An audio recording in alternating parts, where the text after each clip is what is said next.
नमस्कार, एक बार फिर से आप सभी का स्वागत है। इस वीडियो के माध्यम से मैं बहुत यूजफुल जानकारी आप लोगों के साथ शेयर करने वाली हूं जो पत्नी के प्रॉपर्टी राइट को लेकर है। ये वीडियो सुप्रीम कोर्ट के आए फैसले पर आधारित है, जिसमें ये बताया गया है कि पत्नी को कब पति की संपत्ति में पूरा हिस्सा मिलता है, कब आधा हिस्सा मिलता है, कब पत्नी को मालिकाना हक अपने आप मिल जाता है या विल के माध्यम से अगर पत्नी को प्रॉपर्टी में मालिकाना हक पति द्वारा दिया जाता है तो क्या वो उसको जैसे चाहे उपयोग कर सकती है, बेच सकती है, ट्रांसफर कर सकती है, या सिर्फ रहने का, देखभाल करने का या उससे लाभ अर्जित करने का ही हक अधिकार पत्नी को है। सुप्रीम कोर्ट का ये जजमेंट और हाई कोर्ट का जजमेंट ये बताएगा कि पत्नी को कब प्रॉपर्टी में कितना हक अधिकार मिलता है और कब नहीं मिलता है। जैसा कि हम सब जानते हैं कि पैतृक संपत्ति जो है, जो हमें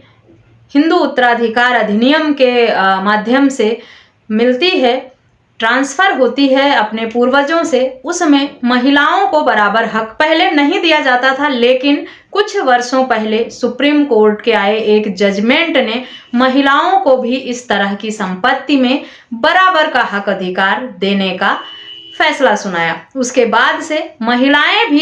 हिंदू उत्तराधिकार अधिनियम के हिसाब से लड़कों के बराबर ही अपने पैतृक संपत्ति में हिस्सा लेने का हक अधिकार रखती हैं। लेकिन क्या होता है, अगर एक पति अपनी पत्नी को अपनी संपत्ति देता है, उसके नाम पर खरीदता है, उसे गिफ्ट करता है या उसे वसीयत करता है, तो क्या वो उसकी एब्सोल्यूट ऑनर होती है, पूरी तरह से मालकिन होती है उस संपत्ति की, या सिर्फ वो उसमें रह सकती है, उसको किराए पर दे सकती है, उसका उपयोग कर सकती है, लेकिन उसे बेच नहीं सकती, उसे किसी को ट्रांसफर नहीं कर सकती, दान नहीं कर सकती? क्या ये हक अधिकार पत्नी को नहीं है? आज का ये जजमेंट जो है वो इसी टॉपिक पर डिटेल में जानकारी देता है, जिसमें एक कंवर भान नाम के एक व्यक्ति ने 60 साल पहले 1965 में एक विल बनाई थी, जिसमें अपनी संपत्ति का उत्तराधिकारी अपनी पत्नी को बताया था कि उसकी मृत्यु के बाद उसके नाम पर ये जो संपत्ति है वो उनकी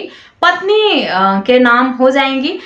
लेकिन उनकी पत्नी उसे सिर्फ उपयोग कर सकती हैं, उससे लाभ अर्जित कर सकती हैं, उसे ट्रांसफर नहीं कर सकती, गिफ्ट नहीं कर सकती, बेच नहीं सकती हैं। सिर्फ उसका उपयोग करने का, रहने का या उससे लाभ अर्जित करने का हक अधिकार उन्हें रहता है जब तक वो जीवित हैं। और उनकी मृत्यु के बाद, यानी उनकी पत्नी की मृत्यु के बाद, वो संपत्ति जो है वो पति के जो लीगल हायर हैं, जो उत्तराधिकारी हैं, उनको ट्रांसफर हो जाएगी। यानी पत्नी को सिर्फ उपयोग करने का हक अधिकार पति ने दिया था, उसे बेचने का, ट्रांसफर करने का हक अधिकार नहीं दिया था, लेकिन पत्नी ने उस संपत्ति को बेच दिया। पत्नी ने जब संपत्ति को बेच दी तो मामला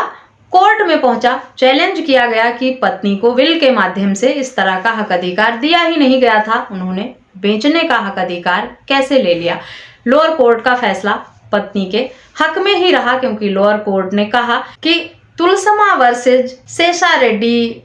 जजमेंट में हिंदू उत्तराधिकार अधिनियम के सेक्शन 14 का सब क्लॉज 1 ये कहता है कि जब किसी महिला के नाम पर संपत्ति ट्रांसफर होती है, उसे दी जाती है, गिफ्ट की जाती है या दान की जाती है, तो वो उसकी एब्सोल्यूट ऑनर होती है, वो उसकी पूरी तरह से मालकिन होती है, पूर्ण रूप से स्वामिनी होती है। वो उसे जैसे चाहे उपयोग कर सकती है, बेच सकती है, ट्रांसफर कर सकती है, उसे कोई रोक नहीं सकता, क्योंकि वो प्रॉपर्टी उसके नाम हो जाती है। हिंदू सक्सेशन एक्ट के सेक्शन 14 के सब क्लॉज 1 में ये प्रावधान है। इसी का हवाला देते हुए लोअर कोर्ट ने पत्नी के हक में फैसला बरकरार रखा। उसके बाद इस फैसले को Punjab and Haryana high court में चैलेंज किया गया। Punjab and Haryana high court ने कहा कि हिंदू सक्सेशन एक्ट का सेक्शन 14 जो है उसका सब क्लॉज 2 ये कहता है कि अगर विल के माध्यम से संपत्ति ट्रांसफर हुई है तो महिला एब्सोल्यूट ऑनर नहीं होती है, यानी वो उसे सिर्फ उपयोग कर सकती है, उसे बेच नहीं सकती, ट्रांसफर नहीं कर सकती है। ऐसा हिंदू सक्सेशन एक्ट के सेक्शन 14 का सब क्लॉज 2 ये कहता है। इसके साथ ही साथ सुप्रीम कोर्ट के एक फैसले का हवाला भी दिया हाई कोर्ट ने। कर्मी वर्सेस अमरू 1972 का फैसला था ये। इसके बाद कंफ्यूजन और भी बढ़ गया,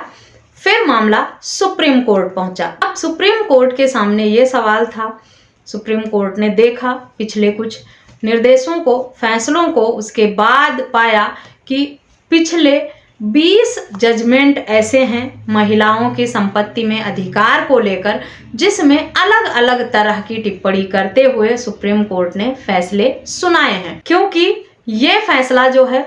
वो महिला के अधिकारों से जुड़ा हुआ है और बहुत ही इम्पॉर्टेंट टॉपिक है, इसीलिए इस पर कोई एक निर्धारित कानून लाना, कोई एक निर्धारित फैसला बनाना अब बहुत उपयोगी हो गया है कि वसीयत के माध्यम से अगर संपत्ति ट्रांसफर होती है तो उसमें पत्नी को पूर्ण स्वामित्व होने का अधिकार नहीं मिलता है, यानी पत्नी पूरी तरह से उसका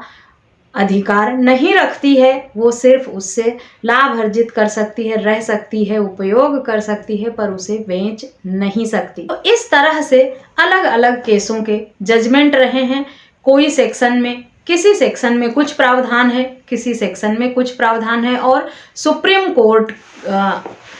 के सामने भी एक बहुत बड़ा चैलेंज आया इस केस के माध्यम से, जिससे सुप्रीम कोर्ट को ये लगा कि अब इस तरह के मामलों पर कोई एक नियम बनाना, कोई एक निर्देश बनाना और एक तर्कपूर्ण फैसला देना बहुत जरूरी हो गया है। इसके बाद सुप्रीम कोर्ट ने निर्देशित किया कि अब इस केस पर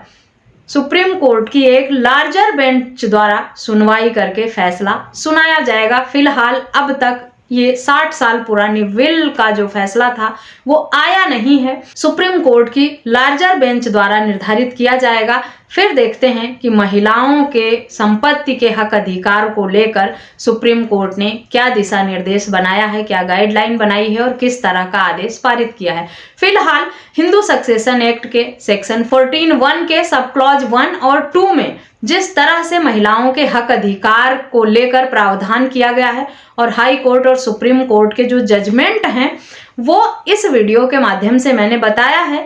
भविष्य में सुप्रीम कोर्ट का फैसला इस मैटर पर भी आएगा, उस पर भी डिटेल जानकारी मैं आप लोगों के साथ शेयर करूंगी। इससे इस जजमेंट को पढ़कर समझकर ये तो साफ हो गया कि अब तक महिलाओं के प्रॉपर्टी में अधिकार को लेकर कोई ऐसा नियम नहीं है जिसमें हम ये कह सकें कि महिला को पूरी तरह से अधिकार संपत्ति में मिलता है या नहीं मिलता है। ये नहीं कहा जा सकता अब तक के आए हुए हाई कोर्ट और सुप्रीम कोर्ट के जजमेंट के हिसाब से। पति की संपत्ति में अगर हिस्सा है तो कितना है, किस तरह से उपयोग में ला सकती है, इस पर फैसला आना अभी बाकी है। इस मामले में सुप्रीम कोर्ट भी कंफ्यूज रहा, इसीलिए अब तक कोई फैसला नहीं आया है और सुप्रीम कोर्ट ने ये कहा है कि लार्जर बेंच द्वारा इस पर कोई एक लैंडमार्क जजमेंट बनाया जाएगा जो आगे महिलाओं और पुरुषों दोनों के लिए उपयोगी होगा। इस वीडियो में बस इतना ही, मिलते हैं नेक्स्ट वीडियो में, तब तक के लिए थैंक यू एंड बाय।